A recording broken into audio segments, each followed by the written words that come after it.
Hello, and welcome to Care Partner Q&A Mondays at the Inspired Memory Care Education, Training, and Resource Center at the 80th Street Residence. Hi, I'm Nettie Harper, and I'm here with Gilligan. And Kelly is actually coming to you live from the Upper East Side of Manhattan, where our organization, Inspired Memory Care, collaborates with a vibrant community of individuals living with Alzheimer's disease and related dementias, and their partners in care. We have both worked with individuals living with dementia in our personal and professional lives for over 20 years, and have found our passion in the challenge, growth, and hope that can spring from the bonds we forge and maintain during the process of caring through cognitive change. It's been our experience that great care partners persevere through the struggles by having a team of like-minded individuals to be creative with and to lean on. We also know from experience that key education about cognitive change comes not only from research and experts, but from the people who are living with it. So every week we meet here at the 80th Street Residence with our team of professional and family care partners and with the folks who live here for focus groups, pilot testing, and feedback during research. They keep us grounded and they let us know when we're on the right track or the wrong one. It's our pleasure to present Care Partner Q&A Mondays as an initiative of the Education, Training, and Resource Center. Please, if you have a topic you're interested in us discussing, feel free to type it in the comments section or to email us at info@inspiredmemorycare.com. Again, that's info@inspiredmemorycare.com. Today's topic of conversation is musical notes that connect today and yesterday. The gift of music therapy. It's our pleasure to have a guest speaker here with us today, Rafel Sgammato of Nostalgic Notes. Welcome, Rafel. Thanks so much for having me today. We're glad to have you here with us. Yes, Rafel, thank you so much for joining us today.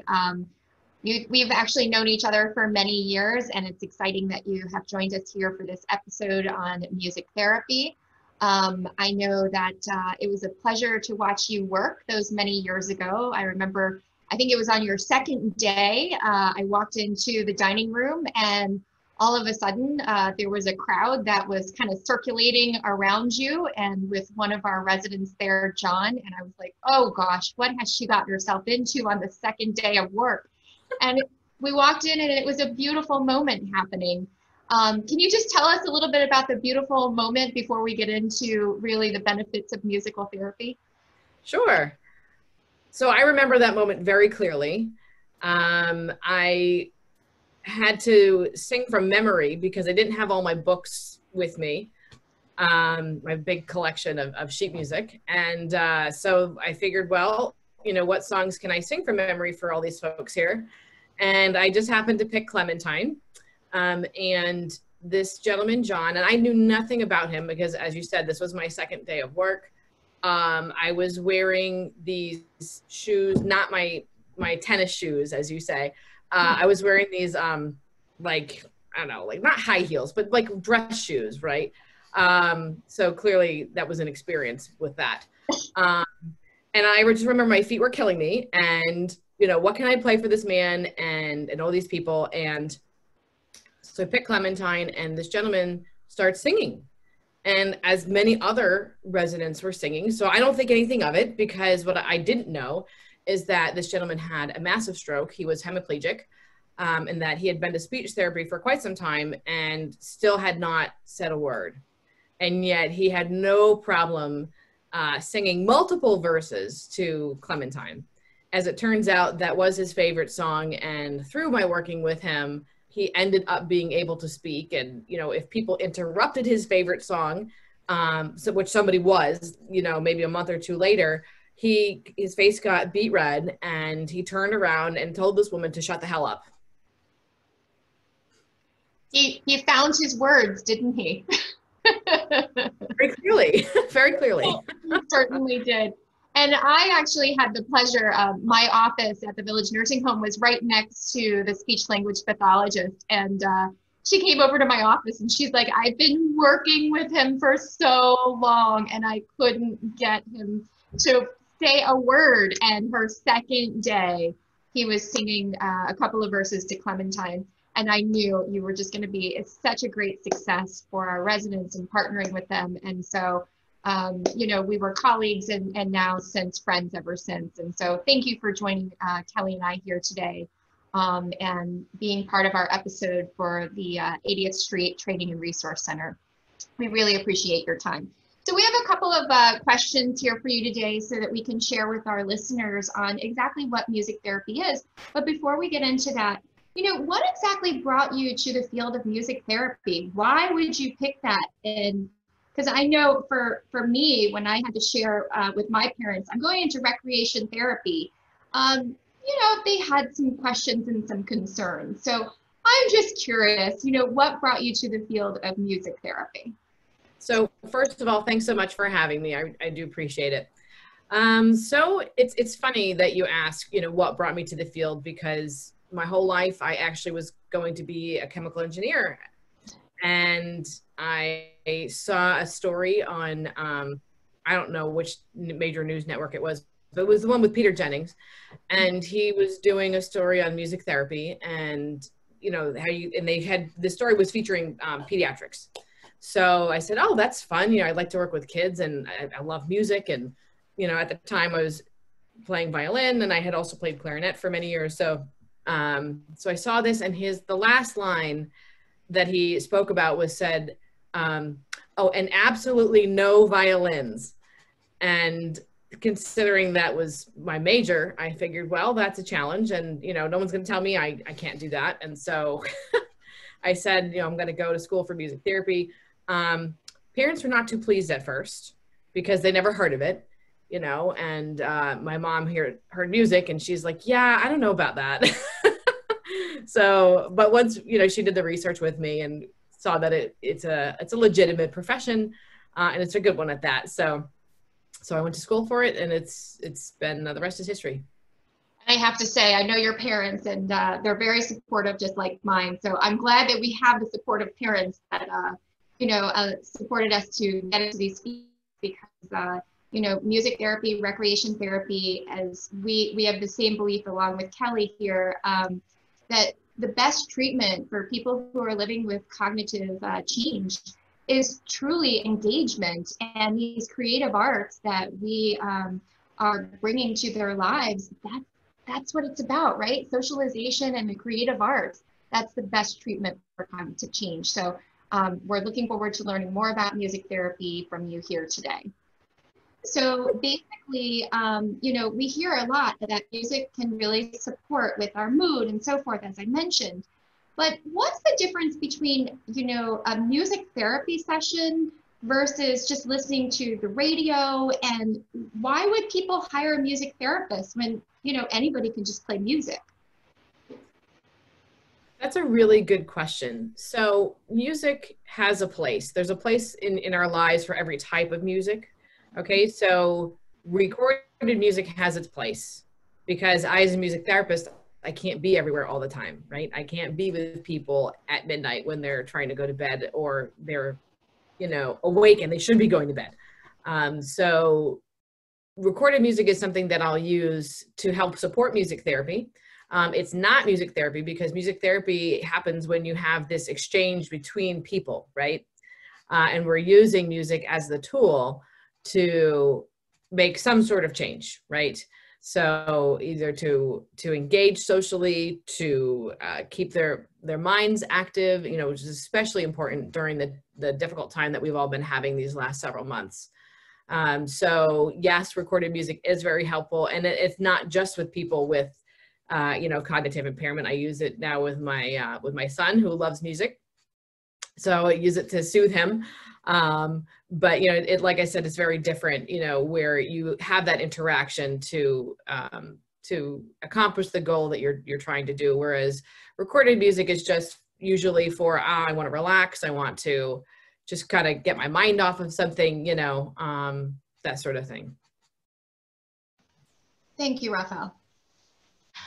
One of the things that Nettie and I constantly hear from care partners is that there's, like, one of the biggest challenges that we hear in the early and moderate stages are, you know, I can't get my loved one to bathe or to take a shower. There's resistance to kind of showering, or there's fear.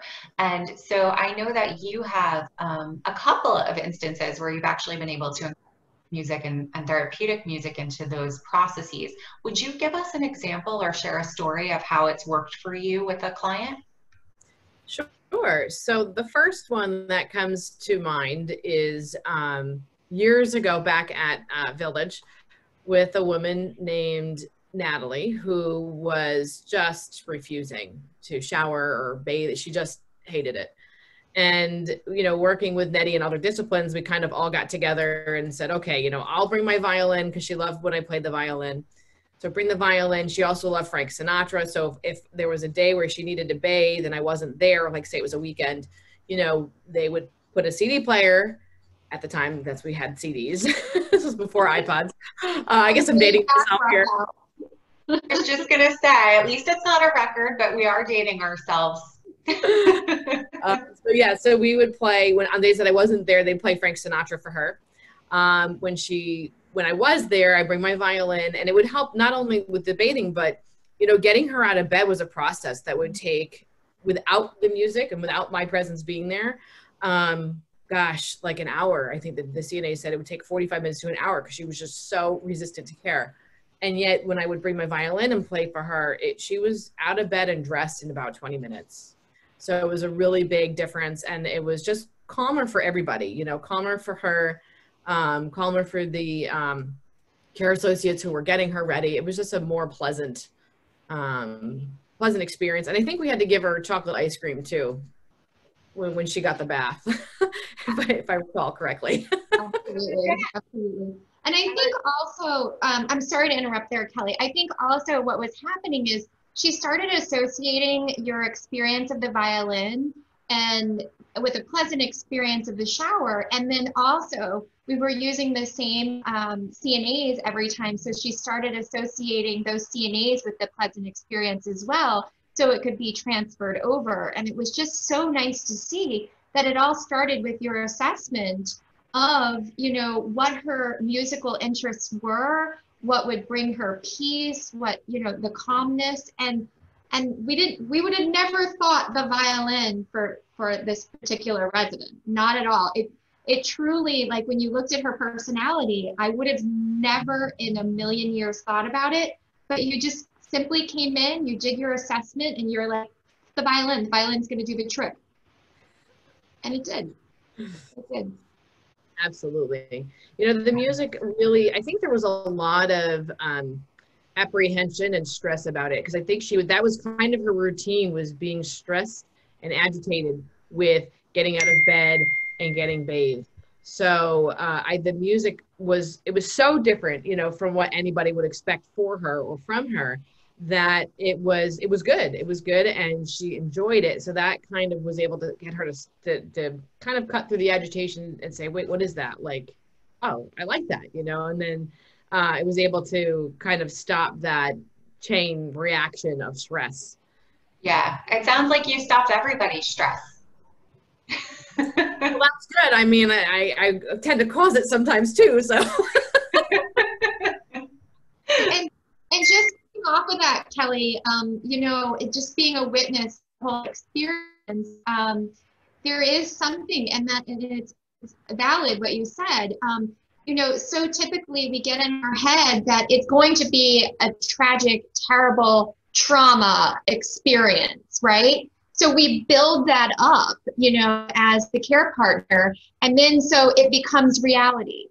But then now we have Rafel, the music therapist, coming in and prepping. There's a lot of prep that goes, she doesn't just come in with her violin and it just happens.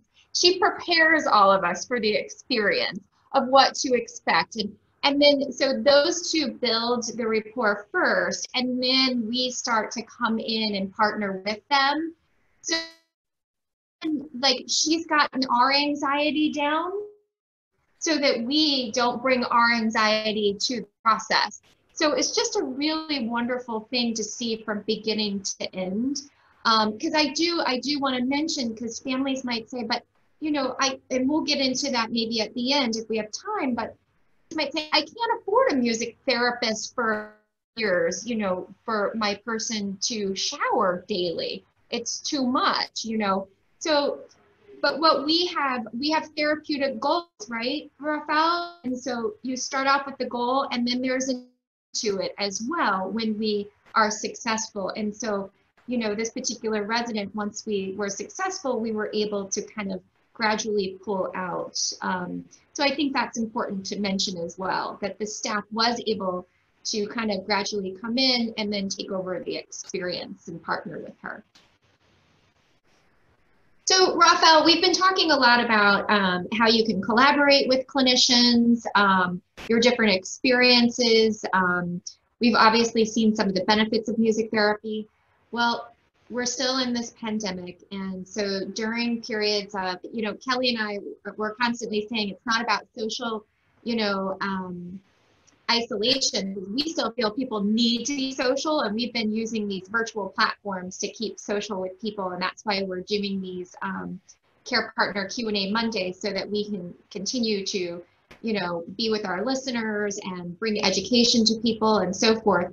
However, during this physical distancing, how are you able to bring music therapy to your clients still? Because I'm assuming you really had some therapeutic bonds with them, and you certainly didn't want to break that in the middle of when we had to go to shutdown here in New York City.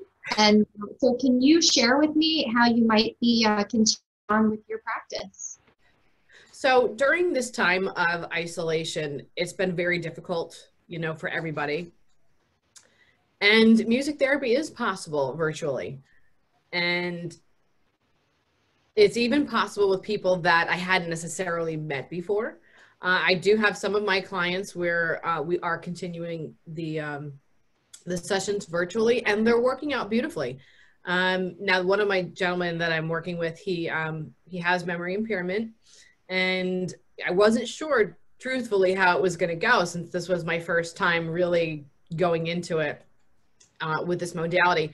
And it worked great. You know, the first session, he was a little like, you know, what is this? He kept looking into the the iPad, like, and he was like touching it and exploring, really. So it was a new way to engage him, for sure. And it was really nice to be able to literally see, you know, his reactions to that. But you know, the second session, he said, "Oh, there she is," and waving to me, and you know, he still responds just the same.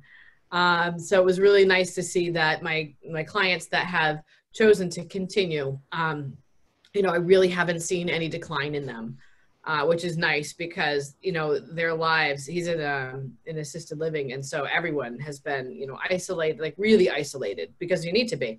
And this helped reduce the toll that it took on him. So I was happy to see that.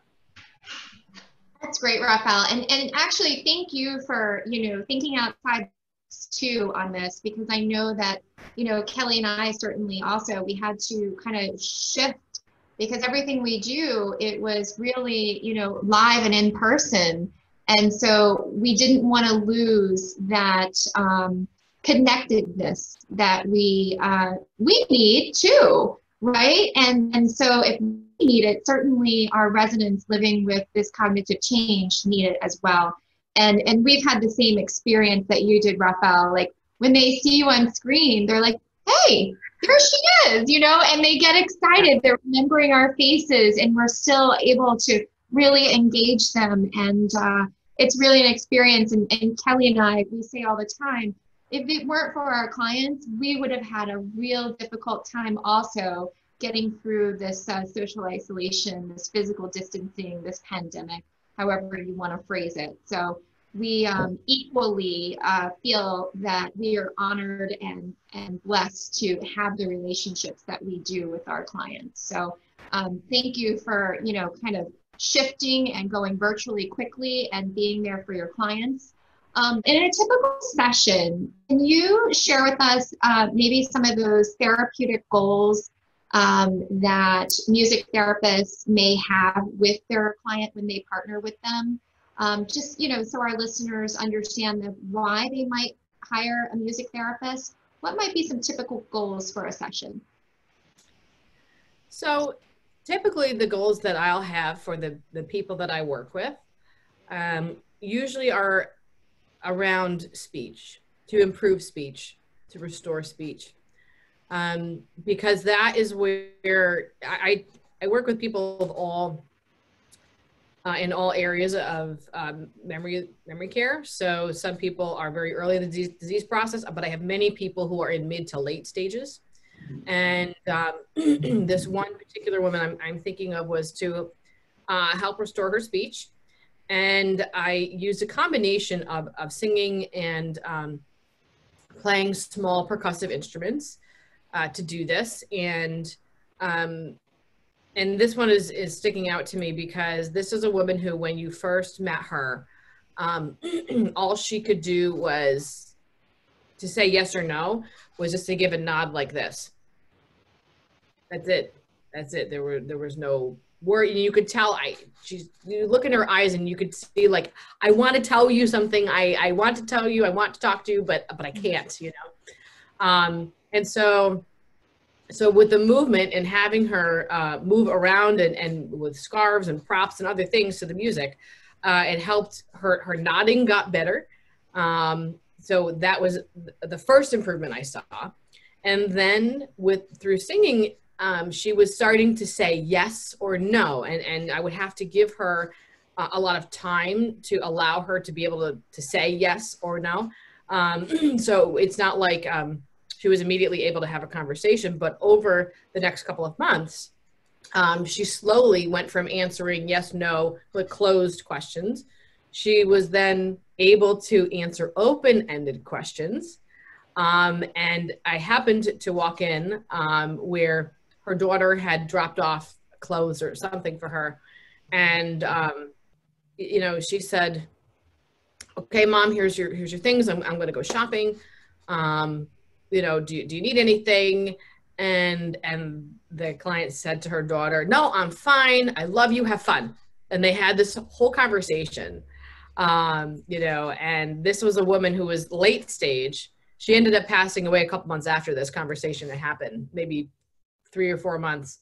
And the daughter was just so appreciative, you know, that she says, oh, you know, I haven't heard my mom speak like that. And she said, you know, she told her daughter, I love you. And she's like, I haven't heard my mom say that to me in so long. And she was just so happy. And so that's an example, you know, of one way that I'll work with people with speech. Yeah, thank you for sharing that, Rafel. So, Rafel, we obviously understand that different families have access to different resources and different means. And so we may have viewers right now who simply don't have the means to bring music therapy into the lives of their loved ones. And so for those folks, do you have any solid tips you can give them for incorporating music into their loved ones' lives on a regular basis or in a way that's somewhat therapeutic? Sure. I mean, if you know that, say 4 o'clock is when your loved one starts to get a little agitated, what I would do is if you don't have the funds for a music therapist, and a lot of people don't, is play some music that they would like, calming music, right? Beforehand, you know, you might be able to extend that period of calm for just a little bit. And even if it's only an extension of a half an hour, that's a half an hour less, you know, of what could be a very stressful situation, you know, for your loved one. So that's one way. And the other thing too is along those same lines of client or, you know, what your loved one's preference for music. You know, that's always important. Now you can always try to, you know, put something new, you know, out there too. I like to try all kinds of different styles of music and expose people to different things because you just don't know. And then I also learned it as well, but definitely go with their preferred music and, you know, try and mix it up between music with words and music without words. You know, sometimes you'll get a different response when you do that. So, yeah, absolutely. And I'm sorry I didn't mean to interrupt you. I just was curious when it comes to discovering what someone's preferred music is. I know, for instance, at different points in my life, I've preferred different types of music. And so would you recommend any type of kind of way for families to explore that with their loved ones, or timing surrounding when they should explore it with their loved ones? Well, timing would depend on the person you're working with. You know, like if someone has always been a night owl, right? Then trying to do that in the day when they're tired is probably not a good idea, you know. But if someone is an early bird and they're up and at it, then yeah, that's, so you would want to go according to the schedule that they've kind of always had, you know what I mean? So whatever people are, you know, this is what they are, this is what they've been their whole lives. They're really not going to change too much from that. Now, again, if there's something medical going on, you know, there might be a change. Yeah. But for the most part, you would want to go with whatever they have always done. And start with their familiar music. And then if you want to try something new and say, hey, you know, what do you think of this? Because, and I do that with people, because sometimes they'll say, you know, if you say to them, well, do you know this song? And they'll be like, I don't know that song. But the minute you play it, they're singing every word. And that happens frequently. And you know what? People say to me, oh, do you know this song? I'll be like, I don't know. You know what I mean? But if I hear like a symphony or whatever, I could tell you exactly where I was, which concert hall, what year when I played it, but I have no idea of the title. So it happens to all of us. And so our clients and our residents, they're no different, you know, than any of that. And the way is to try, you know, to try it, because people might like it. You know, one example I could think of is I have this one woman who, oh, I loved her. Her name was Carol. And she was in a barbershop quartet with her husband. And so I used to sing with her, and she said, you know, I get out of bed every day to come and sing with you. And she could harmonize, and we would put on concerts for people, you know, in the home. It was really, she was fun. And she would say to me, I hate those Beatles. I hate the Beatles. And I was like, okay. However, I know, right? Well, my grandfather hated them too, but that's another story. But you know, I got out my guitar and I sang Let It Be, because whatever we were talking about at the time, those words really kind of resonated. And she loved it, and she sang every word. She sang every word. So you just, you know, you never know. Absolutely. I think that's really helpful, though. I know there's obviously no substitute for a music therapist, and music therapists go through so much in terms of clinical training, and you know, you're exposed to so much research, but I do think those are some helpful tips for people that may not have access. So thank you for sharing them. You're welcome. Rafel, how would viewers go about enlisting your services? Well, you can feel free to give me a call at 203-512-2988. My website is nostalgicnotesllc.com. You can find me there, email me, anyway. And we'll type that into the comment box as well. Okay. Thank you. Perfect. All right. And if they're not in the area, Rafel, because we do have some, you know, that's one of the things that we've been able to see. We've been able to reach people all over the United States, Australia, just many other countries as well. So is there a place they can go to look at other music therapists? What would you suggest? Sure. So the first thing you'd want to do is to find a credentialed music therapist. That's the important part. Is to go to the Certification Board for Music Therapists. That's the accrediting body. Their website is cbmt.org. And there you can find, you know, I'm there. You can see my certification number, you know, all of our information is there. So anyone who is a board certified music therapist will be there on that website. Excellent. Into the comment box as well. Thank you. Okay. All right. And then Rafel, can you just share a little bit with us about therapy sessions in terms of, are they always individual? Do you offer group therapy? And how do you go about deciding whether a person would benefit most from individual versus a group therapeutic experience?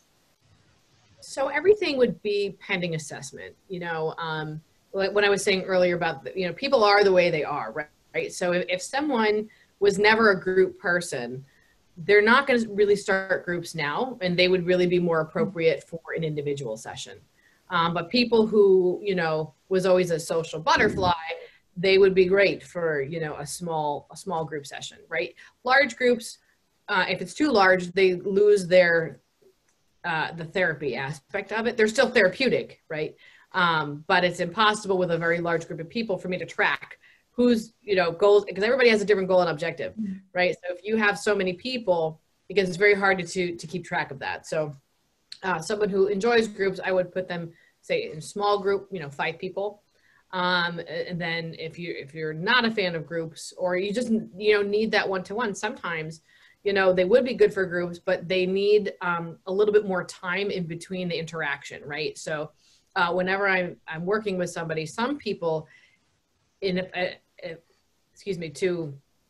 to get their response, some people I have to wait 30 seconds up to a minute, which can feel like an eternity for others. So sometimes people, while they might be appropriate for a group, I need to work with them as an individual first, so that they can participate freely and happily, you know, in a group. Because if they have to wait, they know, you know what I'm saying? Like they know that it's taking a long time, they know, and it can frustrate them. So I don't want them to feel, you know, stress in the group. And I don't want people in the group to say, well, why are you waiting so long, or hurry up? You know, you hear that a lot, hurry up. So that those are the things that I would do in terms of, you know, is someone appropriate for a group, or is somebody, you know, appropriate for an individual session? And I get all of my information from them. You know, they let me know their preference, and they'll let you know. They will let you know what they like and what they don't like, for sure. I think it's great, though, that they have the opportunity to kind of build up in terms of their skill set or their learning curve to maybe participating in a group where it's a social kind of interaction as well. So I think that's really powerful that you can do that one-to-one work and then prepare them for a group experience with their peers potentially. Yeah, well, it creates a nice, you want it to be a little bit of a challenge, right? You don't want it to be too much of a challenge, because then they're not going to want to do, who would want to do that, right? You know, if it's always too hard, you know, I wouldn't want to do that. So you want to keep it a challenge, because if it's too easy and there's no work being done, they're not going to get better. They're not going to, you know, do the things that they want to do, right? And we want them to do. So it's a fine line to walk between, you know, challenge and, you know, accomplishment. You know, they have to be able to accomplish it with a little bit of work. Well, Rafel, I want to thank you for your time that you spent with Kelly and I today, and our viewers. It's certainly been a pleasure, and I hope that our viewers know just a little bit more about music therapy and the benefits. It's always nice to see you, and I do, again, thank you for joining us. I know it's not easy to take time out of your day, and especially with your newborn. So I know that, you know, time is precious right now, but again, thank you so much. And to our viewers, we do appreciate that the time that you spend with us here for Care Partner Q&A Mondays, and we hope to see you back here again next Monday at 3 p.m. And Kelly, I believe our next topic is a guide to transitions, home assisted living and beyond. So viewers, if you are interested in learning more about that topic, we hope that you will join us next week. Again, same time, same place. We'll see you then. Stay inspired. Thanks, everybody. Thanks, Rafel. Thanks for having me.